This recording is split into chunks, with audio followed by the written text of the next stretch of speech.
నీ దేవుడినై ఉన్నాను, దిగులు పడకము, నేను నిన్ను బలపరుతును, నీకు సహాయము చేయువాడు నేనే, నీతియను నా దక్షిణ హస్తముతో నిన్ను ఆదుకొందును. హల్లెలూయా. నీతియను నా దక్షిణ హస్తముతో నిన్ను ఆదుకొందును, నీకు సహాయము చేయువాడును నేనే. దేవుని బిడ్డలారా, విశ్వాసంతో ఆయన సన్నిధికి వచ్చి ఆయన పాదాల దగ్గర నువ్వు కన్నీరు కార్చి నువ్వు ప్రార్థిస్తే ఖచ్చితంగా ఆయన ఇచ్చే వాగ్దానం ఏంటి తెలుసా? నేను నీకు సహాయము చేయవాడను, నేనే నీకు సహాయం చేయవాడను. ప్రతి మార్గమును సరళం చేసే దేవుడు గొప్ప దేవుడు. ఆయన ప్రతి మార్గము సరళమగును గాక.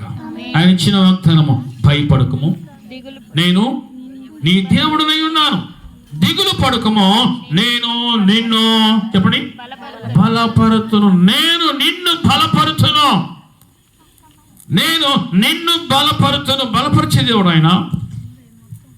కొన్ని సమయాల్లో నువ్వు బలహీనురాలుగా ఉండొచ్చు, చేయలేని స్థితి, అడుగు ముందుకు వేయలేని స్థితి, ఏమి పాలుపడని స్థితి, ఏమి అర్థం కాని స్థితిలో నీవు నీ చేతులు కట్టివేసిన స్థితిలో ఉన్నట్టుగా ఉండొచ్చు.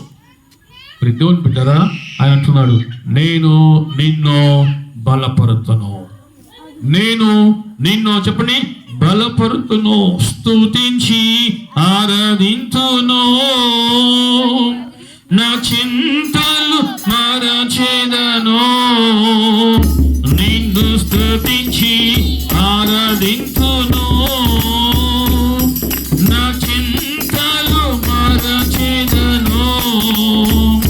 యేసు రాజా ఈ భవనములో